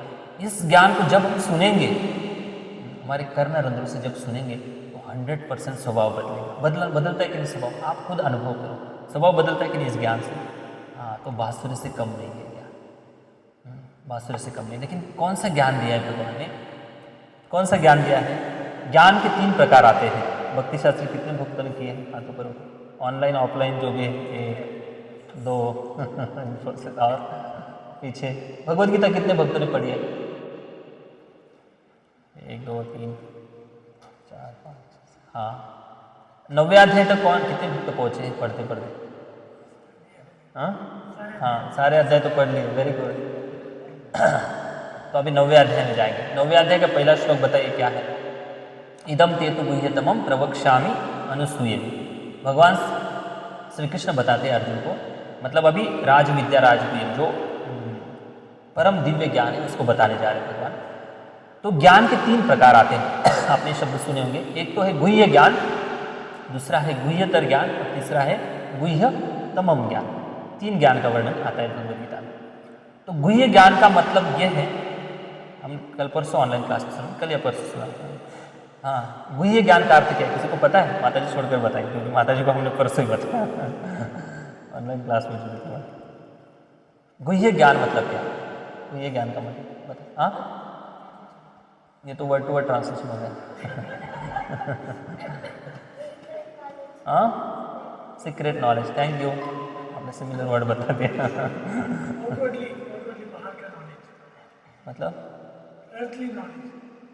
नहीं, बताइए। नहीं नहीं नहीं। हाँ, डीप नॉलेज लिखा हुआ नहीं। हाँ, एक बात बताता हूँ, गुह्य ज्ञान प्राप्ति के लिए सबसे पहले एक योग्यता होती है, वो है गुरु के पास जाना पड़ता है, शिष्यत्व स्वीकारना पड़ता है, तब जाकर गुह्य ज्ञान प्राप्त होता है। तो आपको थोड़ी सी हिंट मिल गए होंगे बोल के माता जी। हाँ हाँ, श्रवण से दो, थैंक यू। हाँ, मतलब क्या है, क्या गुह्य ज्ञान मतलब एग्जैक्ट उसमें क्या होता है, क्या? हाँ हाँ हाँ, मतलब क्या अनुभव क्या? हाँ, अब भगवद गीता का सेकंड चैप्टर याद करो, थोड़े से ये मिल जाएंगे। दूसरा अध्याय याद करो, दूसरे अध्याय में गुह्य ज्ञान की चर्चा हुई है। तो उसके पहले अर्जुन ने भगवान की शरणागति ली थी, तब जाकर गुह्य ज्ञान का उपदेश मिला। तो बताइए कौन सा श्लोक है शरणा? Very good, very good. अभी अभी इतना सारा ट्रैक घूम के अभी गुह्य ज्ञान के पास है, अभी भगवद गीता में जाएंगे सेकंड चैप्टर। 2.7 याद करो, कार्पण्य दोषोपहत स्वभाव पृच्छामि त्वां धर्म सम्मूढ़ चेता यश्रेयशान्यं शितं ब्रूहि तन्मे शिष्यस्तेऽहं शाधि मां त्वां प्रपन्नम। इस लाइन में, इस श्लोक में अर्जुन ने तर्क वितर्क करके 5 तर्क बताए पहले अध्याय में, युद्ध करके क्या होने वाला है, भगवान को ज्ञान सिखा रहे अर्जुन। भगवान ने सब कुछ सुन लिया, क्यों सुनना जरूरी था? समझो एक ग्लास है, इस ग्लास में अगर पानी भरा है तो उस, और ग्लास में अगर पानी भरना है तो पहले क्या करना पड़ेगा? पहला वाला पानी निकालना पड़ेगा। तो अर्जुन को पहले खाली होने दिया फिर तर्क वितर्क देकर जब अर्जुन थक गया, समझ नहीं पा रहा मैं युद्ध करूँ या ना करूँ, तब शिष्यस्ते हम शादी मामता प्रपन्न, और क्या बताया? मुझे श्रेयस्कर ज्ञान दो। ये शब्द बहुत इंपॉर्टेंट, पूरी भगवत गीता में ये लागू होता है। अर्जुन बाद में तर्क नहीं कर सकता है कि मुझे ये क्यों बता रहे हैं और जबरदस्ती क्यों करें। कभी कभी भगवान बोलते हैं कि यही करो, यही करो, ऐसे करोगे तो कल्याण होगा, ऐसे करोगे तो कल्याण होगा। तत्शृणु मनमना भव मद्भक्त, क्यों बता रहे ऐसा, क्यों बता रहे? कभी कभी लगता है भगवान बहुत जोर जबरदस्ती कर रहे हैं अर्जुन को, इसलिए बता रहे भगवान क्योंकि आपने पहले ही भगवान को अनुमति दे दी है कि मेरे लिए जो श्रेयस्कर होगा वो बताइए, सबसे अच्छा मेरे लिए होगा। एक होता है प्रेयस, दूसरा होता है श्रेयस। प्रेयस का अर्थ है कि हमें क्या अच्छा लग रहा है, ये प्रेयस। दूसरा श्रेयस मतलब हमारे जो गुरु है, काउंसलर है, जो भी है, उनको क्या हमारे बारे में समझदारी है, वो हमारे लिए क्या अच्छा सोचते हैं, उसको कहते हैं श्रेयस। तो श्रेयस्कर जब बोला तो अर्जुन का भगवान के ऊपर विवाद करने का जो अधिकार है कम हो जाता है। हाँ, जिज्ञासा कर सकते हैं लेकिन विवाद नहीं कर सकता, क्योंकि श्रेयस्कर बताया था। तो वो श्रेयस्कर बताकर भगवान बहुत प्रसन्न होते, फिर अर्जुन को स्वीकार कर लेते हैं अभी तक तो मित्र की भांति व्यवहार कर रहे थे, लेकिन अभी शिष्य बन गए। जैसे शिष्य बन गए तो भगवान ने 11 से 30 तक आत्मा का ज्ञान दिया था। पता है ना, आत्मा का ज्ञान दिया था कि शरीर और आत्मा के अंदर जो भेद है, इसका विश्लेषण करने का जो टॉपिक है, इसको सांख्य योग कहते हैं। इसलिए सेकंड चैप्टर का शीर्षक है सांख्य योग। सांख्य योग के माध्यम से भगवान ने आत्मा और शरीर के अंदर क्या भेद है इसका दर्शन कराया। मतलब क्या है? गुह्य ज्ञान का अर्थ ये है कि ऐसा ज्ञान सुनकर हमें आश्चर्य लगता है। समझो आप इस्कॉन के संपर्क में आने से पहले आप सबको पता था कि हम आत्मा हैं। कितने लोगों को पता था कि हम आत्मा हैं? समझो पता भी था, इसलिए प्रवचन इधर उधर सुना दिया होगा या किसी हॉरर मूवी देख ली होगी, उसमें पता चल गया होगा कि हाँ हम आत्मा है तो ये सुन लिया होगा आप लोगों ने हाँ, आत्मा नाम सुनकर ही भूत की याद आ जाती है।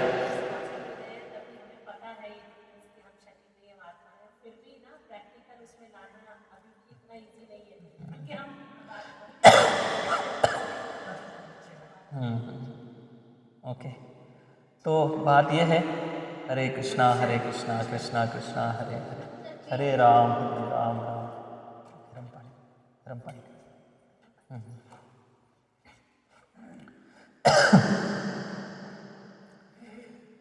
हाँ, तो याद ध्यान से सुनो, टॉपिक से हटो मत, क्योंकि आप लोग भी लेट आए, तो लेट ही चल रहा कोई छुट्टी नहीं आज। तो भगवान जब आत्मा का ज्ञान देना शुरू करते हैं तब अर्जुन की आंखें खुल जाती हैं। तो आपको मैं ये प्रश्न ये पूछ रहा हूँ कि भगवान की भक्ति में आने से पहले, इस्कॉन से जुड़ने से पहले हम आत्मा है, अगर किसी को पता भी होता तो भी इसका बोध नहीं हुआ था। बोध होना मतलब बुद्धि को स्पर्श होना इस ज्ञान का, और बोध होने के बाद आश्चर्य व्यक्त करना कि क्या सच में मैं आत्मा हूँ, क्या उस आत्मा के लेवल पर मैं काम कर रहा हूँ, आत्मा को उन्नति के लिए से टाइम दे रहा हूँ, आत्म साक्षात्कार के लिए प्रयास कर रहा हूँ। ये लेवल है आत्मबोध होना। मतलब आंखें खुल जाती। इस संसार में आत्मा के ज्ञान है नहीं, ऐसा नहीं, आत्मज्ञान वाले लोग हैं, प्रचार करने वाले लोग हैं, गीता भागवत में बताया गया है, फिर भी लोगों को पता ही नहीं है कि हम आत्मा हैं। हमारी असली जो आइडेंटिटी है, यही गलत पहचान से हम जी रहे हैं, और जब पता चल जाता है तब बोध हो जाता है। मतलब अभी तक ये ज्ञान गुह्य था, ये ज्ञान गुह्य था, सबको सब ज्ञान तो सब तरफ है, गीता सभी लोगों के घर में, फिर भी ये ज्ञान गुह्य था, और जब समझ में आता है तो इस गुह्यता का अनुभव होने लगता है, इसलिए इस ज्ञान को गुह्य ज्ञान कहते हैं। ठीक है, नेक्स्ट दूसरा ज्ञान का स्तर क्या है? गुह्यतर ज्ञान। गुह्यतर इससे थोड़े से एक स्टेप आगे जाती है, फिर उपनिषदों में इसकी चर्चा होती है। गुह्यतर का अर्थ यह है कि जिसमें आत्मा और परमात्मा की प्राप्ति की बात होती है। मतलब ब्रह्म क्या है, ब्रह्म की प्राप्ति कैसे करनी है, और उस निराकार ब्रह्म पर ध्यान कैसे करना है, और उस निराकार ब्रह्म के उपासना कैसे करनी है, उसके लिए तपस्या कैसे करनी, ये सारी बातें गुह्यतर ज्ञान में आती है। और ये जो गुह्यतर ज्ञान है, ये गुह्यतर ज्ञान अक्सर निराकारवादी लोग, जो ब्रह्मवादी लोग हैं, इसकी ज़्यादा चर्चा करते हैं, जो उपनिषदों में वर्णन किया है। बड़ा जटिल नॉलेज है ये, किसी की भी समझ में बस की बात नहीं। इसके लिए तो स्पेशली गुरु के पास बैठकर, उनके साथ रहकर, तपस्या करके, साधना करके जब हम योग्य बन जाएंगे, तब गुरु उस उपनिषदों का उपदेश करते हैं, उस ज्ञान का उपदेश करते हैं। तो ये गुह्यतर ज्ञान हो गया। तीसरा ज्ञान है गुह्यतम ज्ञान। अभी ये बात बता रहा हूँ मैं आपको, अर्जुन भगवान का भक्त था या नहीं था? था, भगवान का भक्त था। उद्धव भगवान का भक्त था या नहीं था?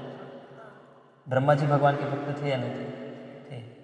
तो अगर भगवान के भक्त है, ऑलरेडी भक्त है, तो उनको ज्ञान देने की जरूरत क्या है बताइए? जो भगवान ने ब्रह्मा जी को ज्ञान दिया, भगवान ने उद्धव को उद्धव गीता का ज्ञान दिया, अर्जुन को गीता का ज्ञान दिया, तो उनको ज्ञान देने की जरूरत क्या है? अच्छा, हाँ, हम जैसे करना हो, और एक रीज़न हो सकता है। मैं हाँ, वेरी गुड, ये सबसे इम्पोर्टेंट बात है। हाँ, जो गुह्यतम ज्ञान है, गुह्यतम ज्ञान है, वो गुह्यतम ज्ञान आत्मा परमात्मा की बात नहीं करता है, सीधी भगवान की शुद्ध भक्ति की बात करता है, जो केवल भक्ति की बात करता है, जो अनन्य भक्ति की बात करता है, उसको कहते हैं गुह्यतम ज्ञान। समझ रहे आप? इसको कहते हैं गुह्यतम ज्ञान। और इस गुह्यतम ज्ञान को श्रीमद् भागवतम में वर्णन किया गया है, और इसी ज्ञान का गुणगान भगवान 9.2 में करते हैं। बताइए श्लोक सिया 9.2 पानी दे दो। राज विद्या, बताइए ये जो श्लोक है आप सबके जीवन में अनुभव किया है सबने। प्रत्यक्षा अवगमन धर्मम सुसुखम कर्तुम अव्ययम्। इसी ज्ञान का स्वयं भगवान गुणगान करते हैं, जो गुह्यतम ज्ञान है। और इस गुह्यतम ज्ञान को भगवान अर्जुन को बता रहे हैं कि मैं आपको क्यों दे रहा हूँ, इस ज्ञान को क्यों देना चाहता हूँ मैं आपको, क्योंकि आप अनुसूय हो। अनुसूय का अर्थ है कि आप ना मेरा द्वेष करते हो, ना मेरे भक्तों का द्वेष करते हो, इसलिए आप इस ज्ञान की प्राप्ति के लिए योग्य अधिकारी व्यक्ति हो। इसलिए ये जो ज्ञान है, पूरे ज्ञान जितने भी संसार में ज्ञान है, इसका राजा है, राज विद्या है। और राज गुह्यम सबसे गुह्य, मोस्ट कॉन्फिडेंशियल नॉलेज है। राज विद्या, राज गुह्यम पवित्रम है, सबसे पवित्र ज्ञान है। पवित्रम इदम उत्तमम, 3 गुणों से परे का ज्ञान है भाई, ये संसार का ज्ञान है। पवित्रम इदम उत्तमम। और ऐसा ज्ञान आप सोचेंगे बहुत कठिन ज्ञान होगा, लेकिन भगवान बोलते कि नहीं, ज़्यादा कठिन नहीं, अगर कोई इसको जीवन में पालन करता है, प्रत्यक्ष अवगमन धर्म, अवगमन मतलब प्रैक्टिकली जीवन में लागू करना, पालन करना, अगर कोई जीवन में उतारता है इस ज्ञान को, प्रत्यक्ष अवगमन धर्म, वो व्यक्ति 100% गारंटी के साथ भगवान बता रहे सुसुखम कर्तुम अव्ययम, सुख का अनुभव करेगा ही करेगा 100%। आप लोग बताइए, जितने दिनों से भक्ति में जुड़े हो, माला कर रहे हो, भगवान का दर्शन कर रहे हो, सत्संग में जुड़े हो, कीर्तन में भाग लेते हो, क्या आपको डिप्रेशन हो रहा है, एंग्जाइटी हो रही है, या इरिटेशन हो रहा है, ऐसा लग रहा है पुणे छोड़कर कहीं जंगल चला जाओ या सुसुकम लग रहा है, आनंद लग रहा है, सत्संग कब नेक्स्ट अगला थर्सडे आएगा, अगला गुरुवार आएगा, कब सत्संग में जुड़ो, कब कीर्तन में जुड़ो, ऐसा लग रहा है। दूसरा, पहला रीज़न है कि दूसरा रीज़न है? मतलब आप ध्यान से सुन रहे हो, थैंक यू तो भगवान की जो भक्ति है सच में सुसुकम कर्तुम अव्ययम, और सत्संग में जुड़े रहेंगे तो दिन पर दिन सुख और आनंद की वृद्धि होगी, बढ़ते जाएगा आनंद, जो भौतिक वस्तुओं में नहीं, पदार्थों में नहीं, व्यक्तियों में आनंद नहीं, जो हम जन्म जन्मांतर ढूंढ रहे हैं, जो भक्ति में आ गई, भगवान की वाणी है। प्रतीक्षा अवगमन धर्म सुसुकम कर्तुम। फिर बात बताते हैं, भाई इतना सुंदर ज्ञान है, सब लोग इसका अनुभव क्यों नहीं कर पा रहे, सब लोग इसका अनुभव क्यों नहीं कर पा रहे, सबसे बड़ा क्वेश्चन है ना।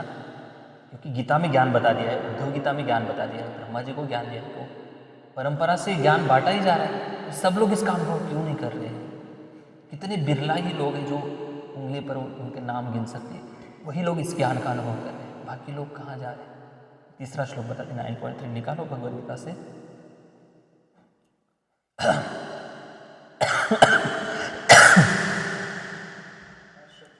अश्रद्धान पुरुषः धर्मस्यास्य परंतप अप्राप्य माम निवर्तन्ते मृत्यु संसार वर्त। इस मृत्यु संसार में मुझे प्राप्त करना अगर है तो इस ज्ञान के साथ, याद रखो इंपॉर्टेंट बात बता रहा हूँ, ये जो ज्ञान है, गुह्यतम जो ज्ञान है, जो भक्ति का ज्ञान है, इस ज्ञान को पाने के लिए भले ये ओपन है पूरे संसार में, लेकिन ये सबसे बड़ा सीक्रेट है। ओपन है लेकिन सीक्रेट है। मतलब क्या है, कितने लोगों ने गीता पढ़ी है, क्या वो समझ पाए कि गीता का उद्देश्य गुह्यतम ज्ञान है।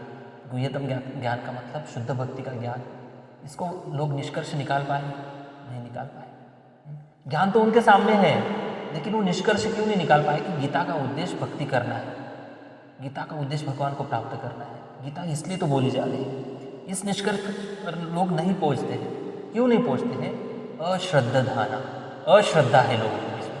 भगवान के प्रति श्रद्धा कम है, शास्त्र के प्रति श्रद्धा कम है, भक्ति के प्रति श्रद्धा कम है।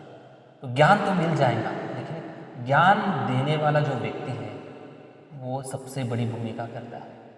उस ज्ञान को देने वाला व्यक्ति कौन है? केवल प्रेस प्रिंटिंग के बुक्स पढ़कर, मैगजीन पढ़कर, गीता पढ़कर कोई भक्त नहीं बन सकता। उस गीता को समझाने वाला अगर भगवान का भक्त है, जिनके हृदय में कृष्ण निवास करते हैं, कृष्ण से तोमार कृष्ण दीते पार तुम्हार शक्ति आज। ये शक्ति केवल भक्तों के अंदर है, ये शक्ति केवल गुरुजनों के अंदर है, जो हमारे हृदय में कृष्ण को स्थापित कर सकते हैं, कृष्ण भक्ति की श्रद्धा दे सकते हैं। तो मतलब ये है कि गुह्यतम ज्ञान के साथ साथ देने वाला व्यक्ति कौन है, सबसे बड़ी बात है। प्रोफेशनल व्यक्ति से कथा सुनकर कोई फर्क नहीं पड़ेगा, नाच लेंगे, गा लेंगे, आंखों से आंसू बहा लेंगे, फिर घर आने के बाद जो था वही चलते रहे, कोई परिवर्तन नहीं आएगा। अगर जीवन में सच में अपना कल्याण करना है, भाग्य का उदय करना है, तो जिनके हृदय में भक्ति है उनके मुख से भगवान की कथा सुनो, उनके मुख से भागवत सुनो, उनके मुख से गीता सुनो। 100% सुख का अनुभव करेंगे, आनंद का अनुभव करेंगे, परिवर्तन का अनुभव करेंगे। तो ये है गुह्यतम ज्ञान की कृपा। और ये जो गुह्यतम ज्ञान है, ये गुह्यतम ज्ञान मतलब क्या? बहुत ज़्यादा फिलॉसफी ऐसा नहीं। अभी हम गुह्यतम ज्ञान की चर्चा कर रहे हैं। ये ज्ञान है, साथ साथ ही ज्ञान मतलब ही भक्ति है। क्योंकि आप ज्ञान सुन रहे हो, नॉलेज सुन रहे हो आप लोग, और मैं नॉलेज बता रहा हूँ गीता भागवत से, तो दोनों लोग भक्ति कर रहे हैं। एक तो कथन कर रहा है, भगवान का गुणगान कर रहा है एक व्यक्ति, दूसरे लोग कथा श्रवण कर रहे हैं। तो ये भक्ति है। तो भक्ति में मतलब भक्ति युक्त जो ज्ञान है, इस ज्ञान को आत्मा परमात्मा, जो ब्रह्म की फिलॉसफी है, उपनिषदों में जो वर्णन किया है, ये दूर दूर तक संबंध नहीं। ये भक्ति का ज्ञान मतलब भक्ति। और बाकी जो ज्ञान है श्रीमद् भागवतम में 1.1.2 में बाहर निकाल दिया। पहले ही बता दिया व्यासदेव जी ने, इस ज्ञान की आशा से जो भागवतम को टच करेंगे, भाई दूसरे श्लोक में पढ़ लो, जिनकी इच्छा है मुझे ब्रह्म चाहिए, मुझे परमात्मा चाहिए, मुझे निराकारवादी चाहिए, मुझे मायावाद चाहिए, मुझे आशावाद, मुझे छायावाद, जो भी चाहिए, ये गड़बड़ वाले सारे निकल जाओ भाई, नो एंट्री। सीधी सीधी बात बताते, धर्म प्रोजित कैतवत्र परमो निर्मत्सराना, निकलो इधर से। प्रोजित मतलब कैतव धर्म मतलब जिनसे जीवात्मा का कल्याण होने वाला नहीं है, इसी ज्ञान की आशा से भागवतम में आप प्रवेश करते हैं। इसलिए मायावादी लोग कभी भागवत कथा नहीं करते, वो क्या लिखते हैं, ज्ञान यज्ञ कथा, ऐसा कुछ तो टाइटल देते हैं, है ना। और बीच बीच में कृष्ण कथा बोल देते, बोलना ही पड़ेगा, और क्या ही बोलेंगे, ड्राई नॉलेज में कितना लोग आनंद लेंगे। तो ये बात है, भगवान श्री कृष्ण की जो मधुर लीला है, इसका वर्णन गुह्यतम ज्ञान में आता है। और भगवान वृंदावन में जो लीला करते हैं, वृंदावन के भक्त भगवान से कैसे आदान प्रदान करते हैं, इस केवल भक्ति, इस अनन्य भक्ति का वर्णन गुह्यतम ज्ञान में आता है। तो सच में इतना भाग्य है श्रील प्रभुपाद जी की कृपा से, इतना भयानक कलयुग है, इस कलयुग में भी हमें उस प्योर जो ज्ञान है, भक्ति का ज्ञान, उस ज्ञान की धारा में हम डुबकी लगा रहे हैं। तो पीछे मत हटो, स्नान कर लो गंगा में और अपना कल्याण कर लो। भगवान की भक्ति में बहुत सीरियसली जुड़ जाओ, नाम का आश्रय ले लो, भगवान के नाम का जप करो। नाम प्रभु इतने कृपालु है कि नाम की हम हमारी चेतना को नाम में तल्लीन करा दो, नाम श्रवण में लगा दो, नाम प्रभु ही हमारी दिव्य चेतना शुद्ध करेंगे और इस ज्ञान की अनुभूति करेंगे। और जैसे जैसे हम भक्ति में आगे बढ़ेंगे, इस भक्ति की इम्पोर्टेंस जैसे समझेंगे, अपने आप शरणागति बढ़ जाएंगे, अपने आप कृतज्ञ बन जाएंगे, अपने आप विनम्र बन जाएंगे, अलग से प्रयास करने की आवश्यकता है। भगवान की भक्ति करने से सारे गुण आ जाते हैं धीरे धीरे धीरे धीरे। और जो भक्तों के संगति में श्रवण कीर्तन करेंगे, भक्तों की सेवा करेंगे, भक्तों की ब्लेसिंग्स, आशीर्वाद मिलेगा, तो भक्ति में बहुत जल्दी प्रगति हो जाएगी। तो भगवान की भक्ति प्राप्त करना है तो भक्त के माध्यम से ही भक्ति मिलती है। कोई ऐसे गीता पढ़ के, भागवत पढ़ के भक्त नहीं बना है, भक्तों ने कृपा की है, भक्तों के माध्यम से सुना है, तब जाकर श्रवण कीर्तन से ही भक्ति में लोग आगे बढ़े हैं। तो धीरे धीरे गारंटी है इस प्रक्रिया में जो जुड़ेगा, और इसकी जो तलब अगर लग जाएंगे, एक बार चस्का लग जाएगा भक्ति का, उसकी नींद उड़ जाएगी। भक्ति के लिए नींद उड़ जाएगी। मतलब क्या है कि जो भौतिकता में हम टाइम लगा रहे हैं ना, उस टाइम को हम भगवान की भक्ति में लगाएं। सोचेंगे भाई क्या हम जीवन बर्बाद करके रखे हैं, क्या मतलब ही क्या है इसमें टाइम लगाने, कुछ मतलब नहीं। फालतू लोगों से टाइम पास करना, भौतिक दुनिया में टाइम पास करना, इसमें कोई मतलब नहीं। भगवान से जुड़ जाओ, भक्ति में जुड़ जाओ, नाम का आश्रय लो, जितना हो सके उतना ज़्यादा माला करो। अभी कार्तिक चल रहा है, ये 1000 गुना फल, 1,00,000 गुना फल वो उनके लिए है जो जिनके अंदर भक्ति प्राप्ति की लालसा अभी तक जगी नहीं। उनके लिए एक आकर्षण है कि भाई आपको फल चाहिए, क्योंकि सब लोग फल चाहते हैं ना कर्मकांड में, मुझे ये फल मिल जाए, वो फल मिल जाए। तो अगर सबसे बड़ा फल चाहिए, भगवान बताते हैं कि मेरी भक्ति में आ जाओ, 1000 लक्ष गुना फल मिलेगा। अगर कार्तिक में आप जो भी व्रत करोगे तो सच में मिलेगा फल, क्यों नहीं मिलेगा। भगवान फल देंगे, लेकिन फल देने के साथ साथ उस फल के प्रति देखने का जो दृष्टिकोण है वो भी बदल देंगे भगवान। ये भगवान की भक्ति की प्रक्रिया है। क्योंकि जो भी हम व्रत करते हैं, जो भी इच्छा रखकर व्रत करते हैं, व्रत पूरा होते होते होते होते उन इच्छाओं का भी शुद्धिकरण हो जाता है, इच्छाओं का भी शुद्धिकरण हो जाता है।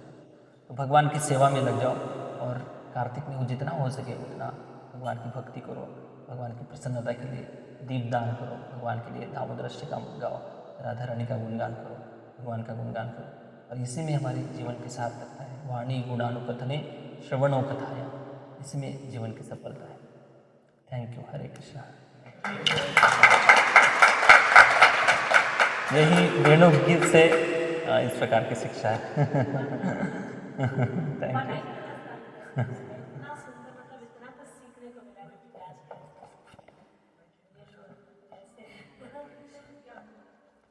Thank you.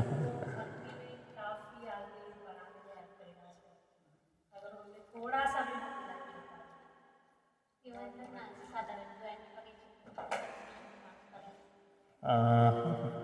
कोई प्रश्न नहीं। हरे कृष्णा। चलो टाइम हो गया। बहुत बहुत धन्यवाद आप सभी का सत्संग में आए। एक पॉज कर दो।